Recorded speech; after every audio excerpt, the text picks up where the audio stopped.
Horror Lies. Hey guys, Rob from Georgia here with you, aka VHS82 apostrophe, with what is in effect a first review on body bags in what feels like an eternity.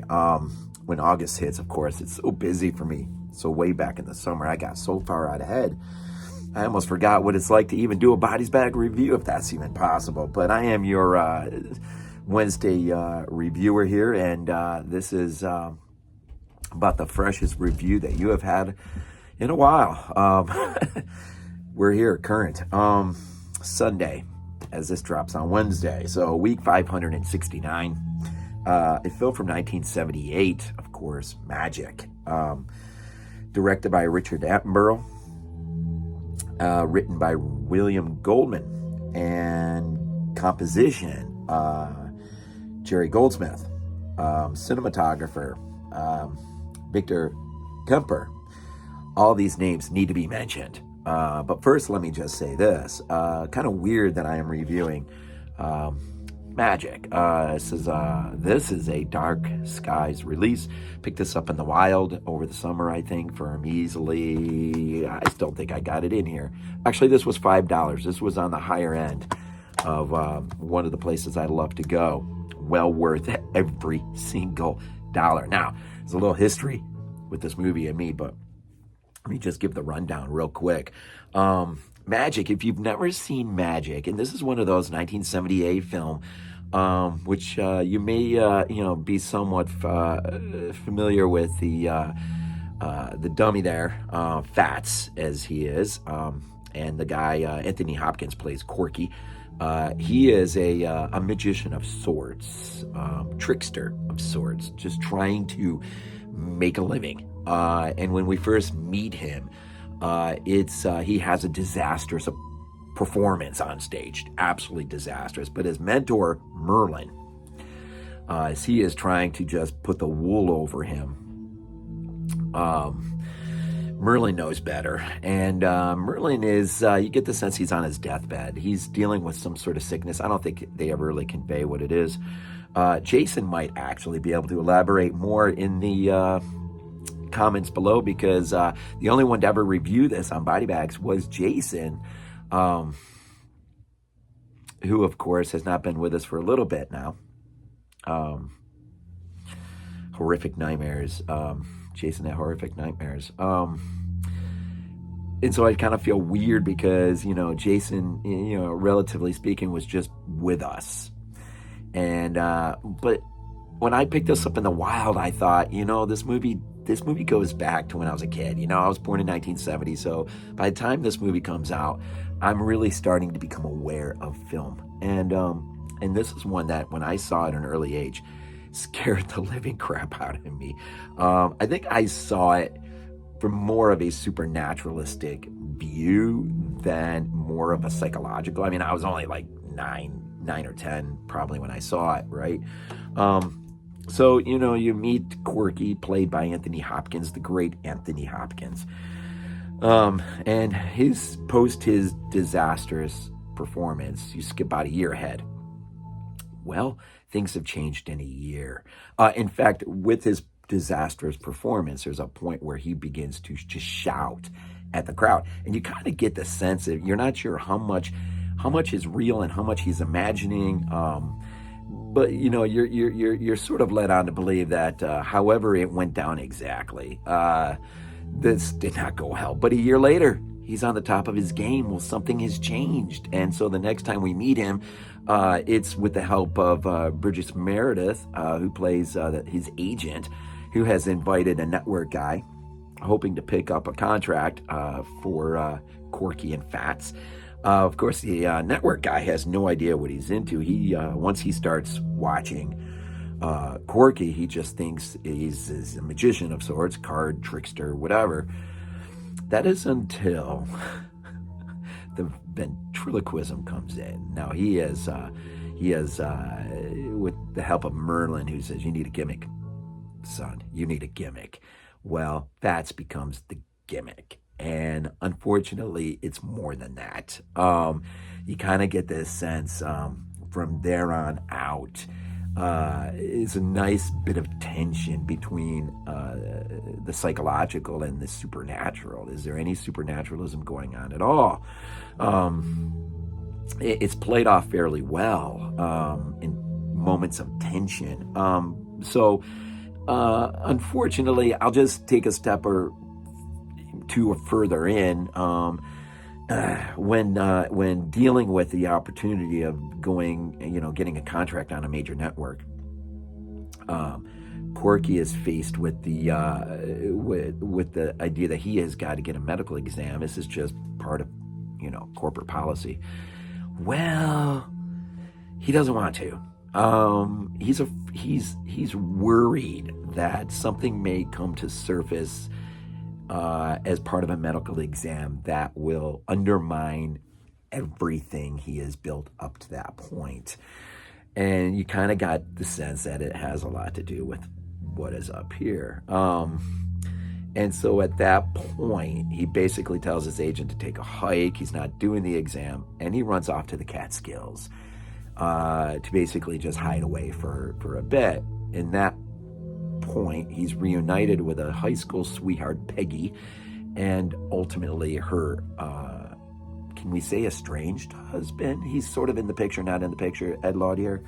You got a great cast here, absolute solid cast. And the reason I mentioned the others before, Attenborough, if you don't know Attenborough, sorry for my voice, I think some of it's from the game last night, watching the Bulldogs last night. Attenborough, of course, stars in Jurassic Park, right? Goldman is the writer of the screenplay, but he wrote the book as well. As well as writing, Goldman also wrote Butch Cassidy and the Sundance Kid, All the President's Men, Marathon Man, A Bridge Too Far, Misery, Dreamcatcher. I don't like that. So quite a writer here, and quite a director who's also has quite a list of films that he did, but we know him mostly from Welcome to Jurassic Park. Jerry Goldsmith, of course. Right now, I don't know if you hear the music, the score, Jerry Goldsmith, but this is a point where just a smidgen of it reminds me of Star Trek: The Motion Picture, which of course he did. Logan's Run, The Omen, Boys from Brazil. These are Boys from Brazil, The Onion Field. These are movies that take me back. Injustice for All, Al Pacino. These take me back to the days of HBO, when HBO was forging the pathway of cable, an outlet for film and whatnot. You got the HBO book. And I remember when Magic had the cover of the HBO book for whatever month it was. These are the movies that spring me back to seeing the full pictures in the HBO book for some of these films.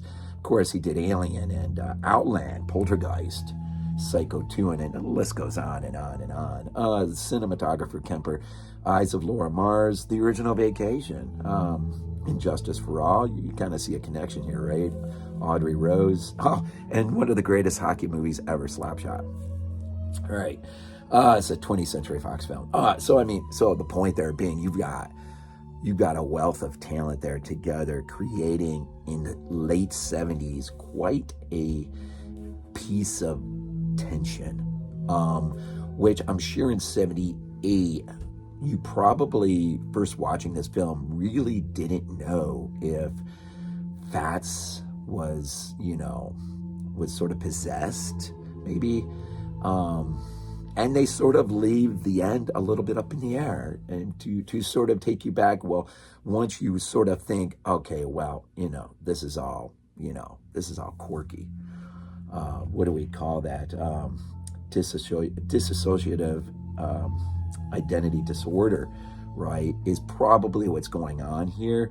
Fats, the dummy, the ventriloquism, which Anthony Hopkins learned it on his own. He learned how to do it, and the magic.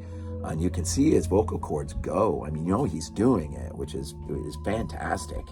Or, is this a tulpa, an imaginary friend,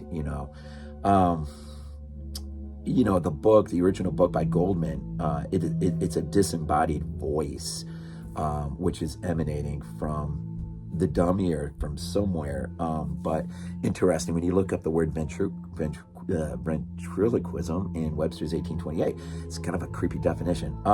One who speaks in such a manner that his voice appears to come from some distant place. Some distant place, a bit of a subjectiveness to the film.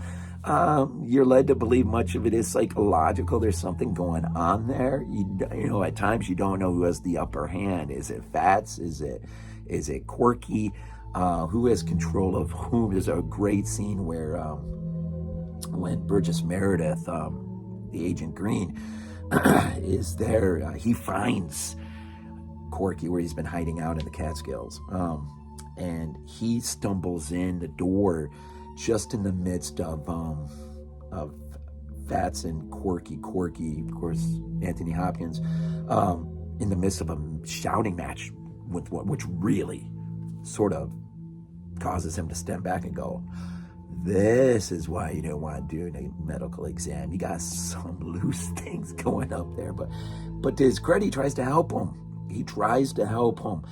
And ultimately, in the end, you know, Tats, which really begins to set the dominoes going, Tats convinces Corky, or is it Corky convincing himself, Green's got to be taken out because he's going to uncover what needs not be uncovered, right?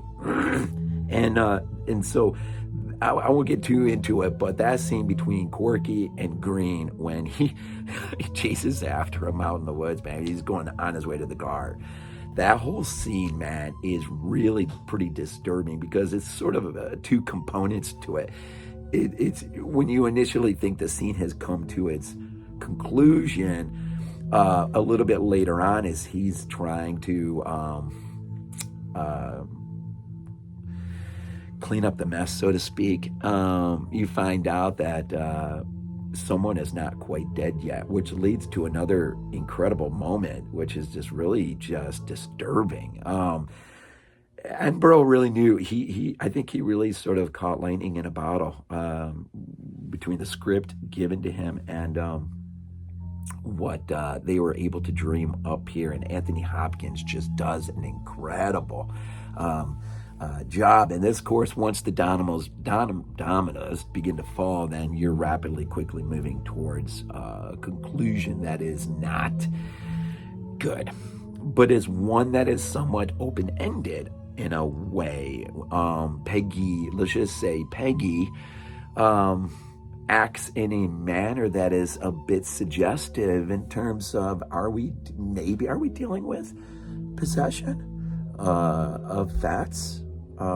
It is a bit of subjectiveness. Yeah, you really could take this movie from an earthly point and look at it psychologically and see where it is, but it does give you just a little bit of enough to ask the question, is it just in here?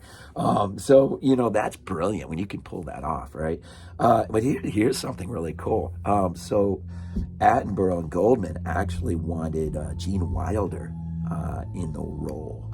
And Gene Wilder wanted the role and believed it ought to be a comedian, but Levine, the producer, who spent about $1 million for the rights to the screenplay, did not want any comedians in this. He wanted this to be played straight. And I do believe Attenborough and Goldman would have played it straight because they got a book and a screenplay adapted from the book. This isn't going to be a comedy fest or anything, but I think it's the type of actor. I think, you know, I imagine Gene Wilder in this, man, and I'm telling you, man, I imagine some really bizarre, creepy things if he's in it. I mean, just think of him from the original Wonka. It's a bit of a creepy movie, and even Young Frankenstein. I mean, he shows his chops in a way that he is quite able to do things other than just make you laugh, right? So it's funny, Gene Siskel, you know, this was his number 9 film of his top 10 of 78. So this is even on his radar, which is, you always appreciate that as a horror film fan. These guys, Siskel and Ebert, didn't, you know, they spent so much time trashing so much, but we forget what they did like. And they did like I mean, they're fans of Dawn of the Dead, the original Dawn of the Dead. There are things they did like, and so it's nice to note this film made his top 10 for that year, which is,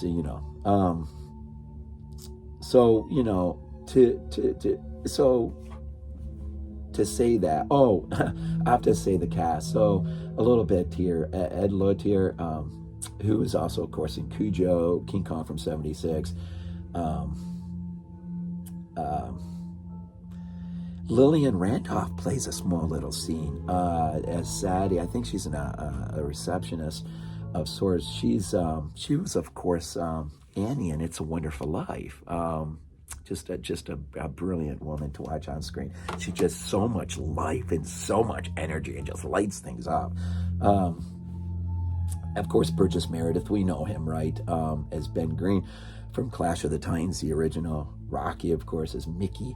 And there's actually moments in here. There's a moment, I can't remember what it was exactly, but there's a moment in here that actually reminded me of his role as Mickey that I thought was interesting.